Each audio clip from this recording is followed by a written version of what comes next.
Hey, happy Sunday, everybody. Welcome to my pigsty. Wanted to go over the forecast with you guys for the full moon in Gemini eclipse for tomorrow, which is Monday, November 30th, 2020. We have a full moon lunar eclipse in Gemini. This is going to hit at 4:30 a.m. Eastern Standard Time. Now, I don't believe the eclipse actually takes place until 1:42 a.m. Eastern. So any magic making on tomorrow evening, the 30th, and into December 1st is going to be fully blessed by the new moon energies at hand. So lunar full moons, eclipses are all about death and rebirth in a great many ways. The moon goes dark and then light again, creating the perfect spell work for shadow working, transformations, and bringing the darkness back to the light.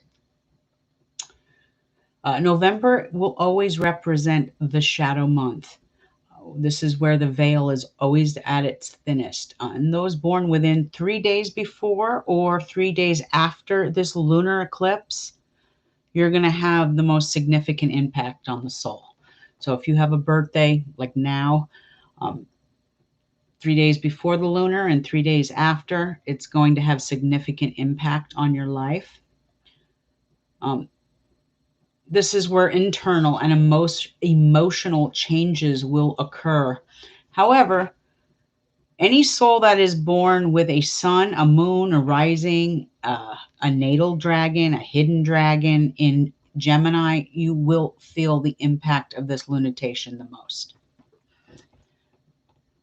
The full moon in Gemini is actually all about communication. It's about short trips. It's about writing and new wheels. Even though we're going into a wanting phase, I would suggest not purchasing new car.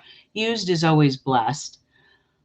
This also can represent issues with communication, either with family and siblings that you're in contact with, and sometimes news that's not so positive.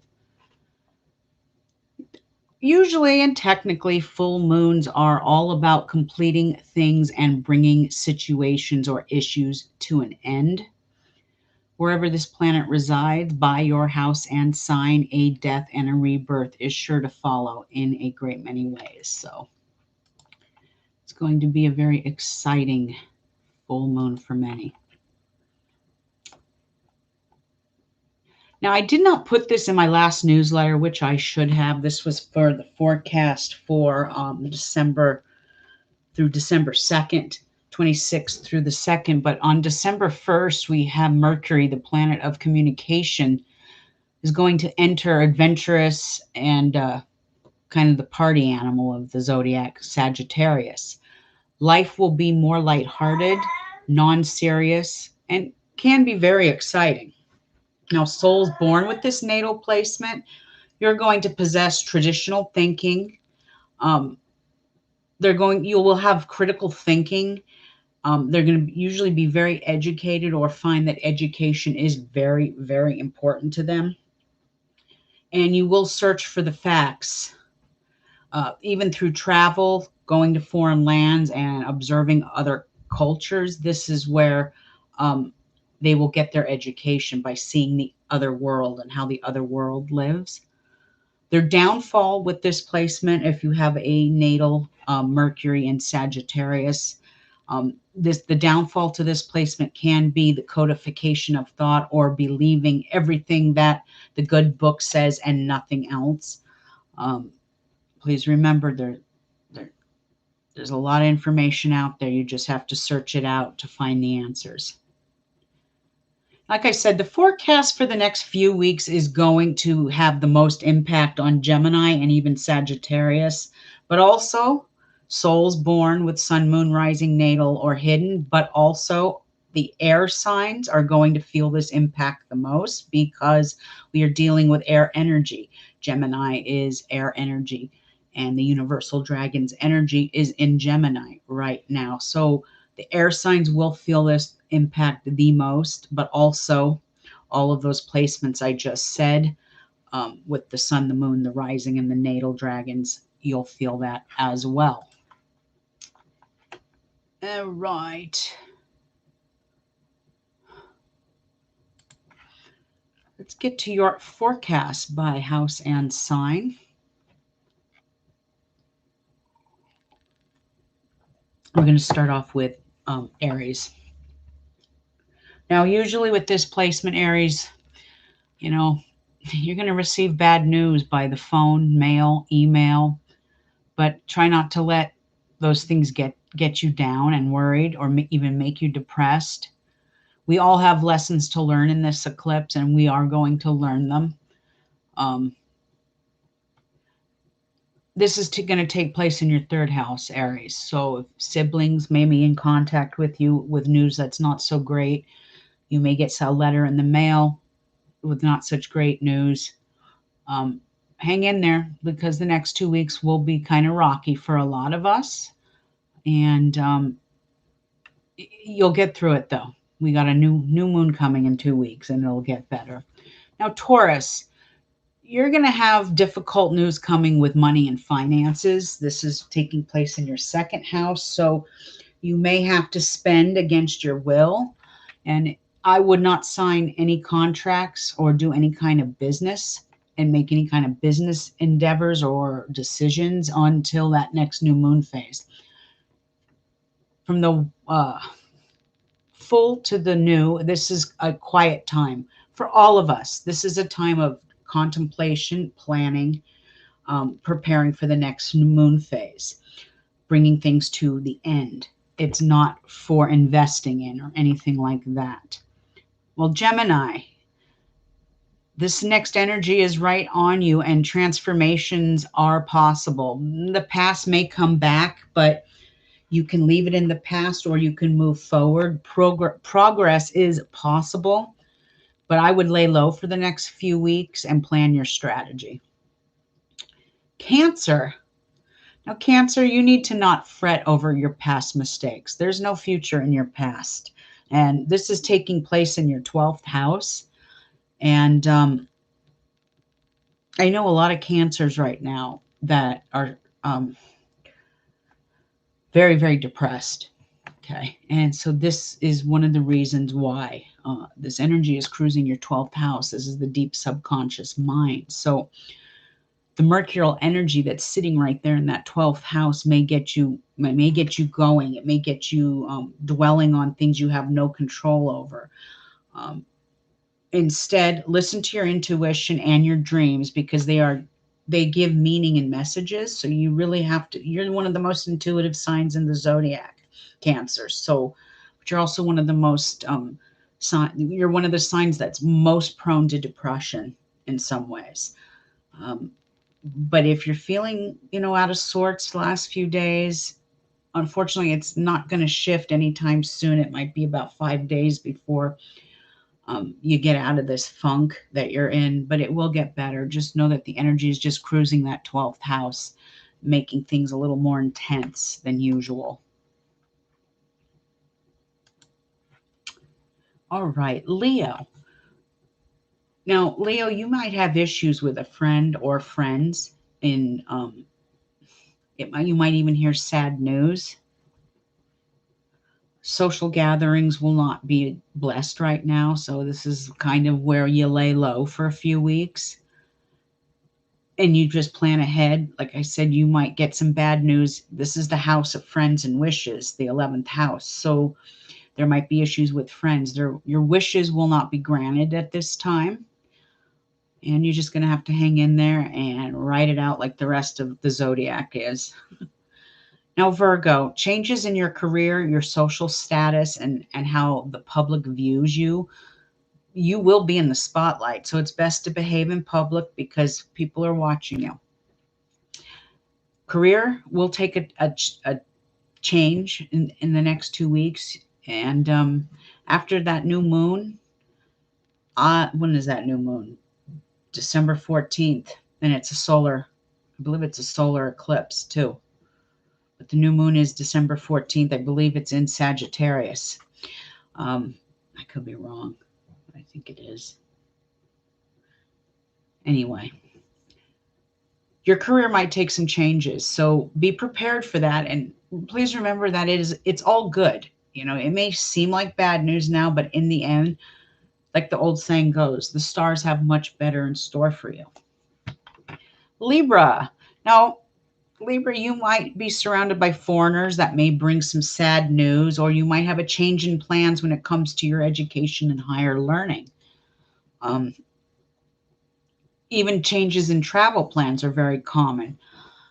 Court and legal issues may arise at this time also, so just be prepared for that, Libra.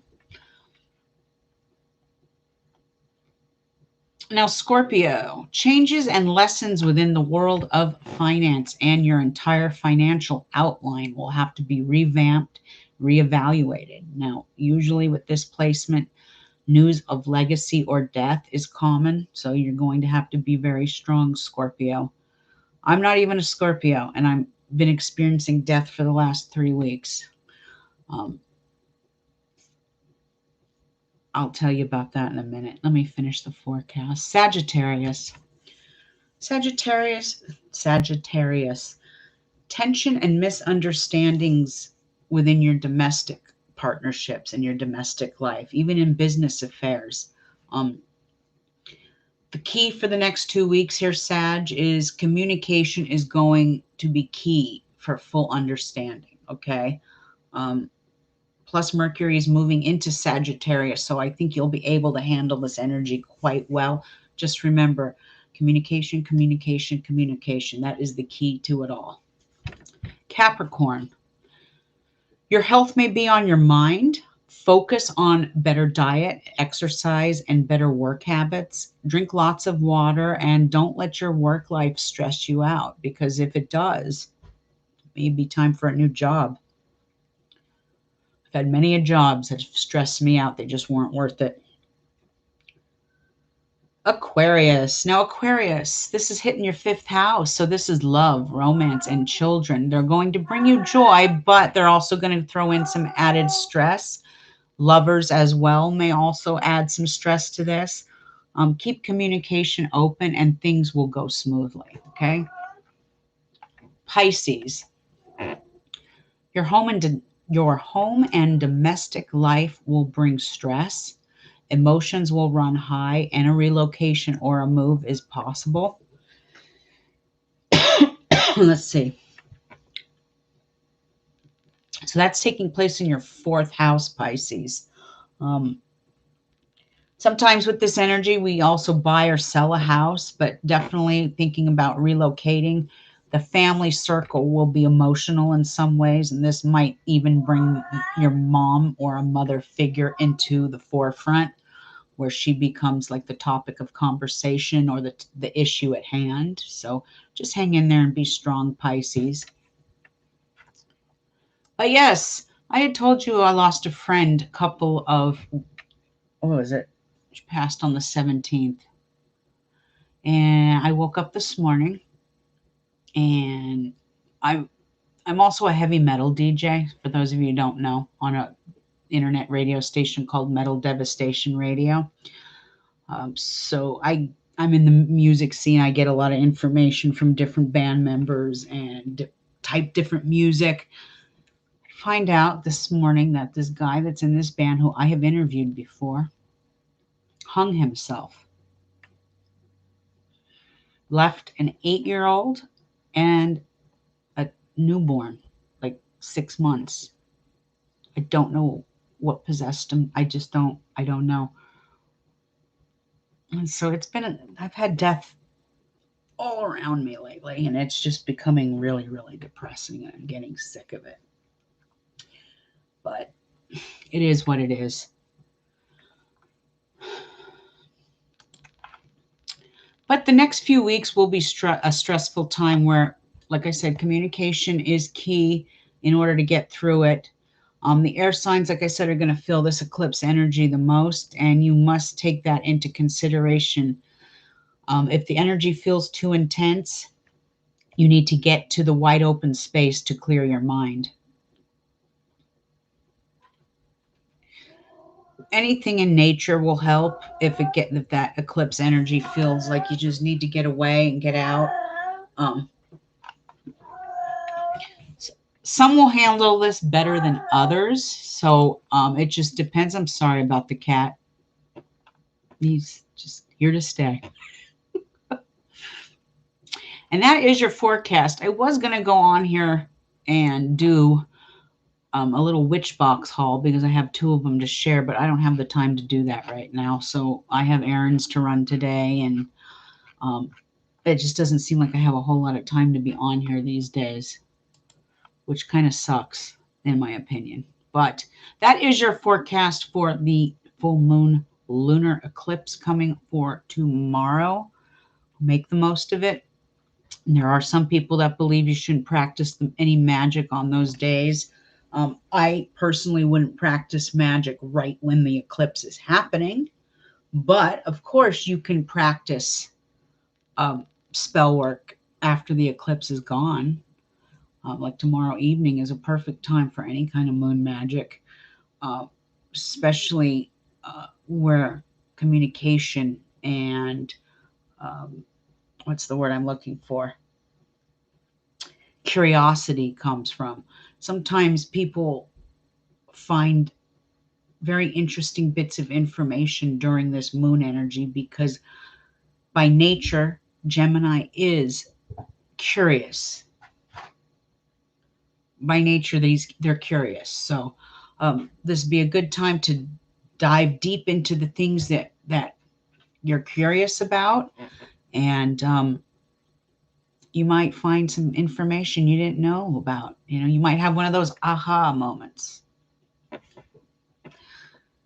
Anyway, you guys have a great Sunday, and I will try and get back on here after. Like I said, I got to take my mom a few places and run a few errands. So if I get back in time, I will come back on here and do my witchy haul. If not, I'll be back on here in the morning. But I don't know why he does this every time I go on. But you guys have a great Sunday afternoon, and I will see you soon. Ciao.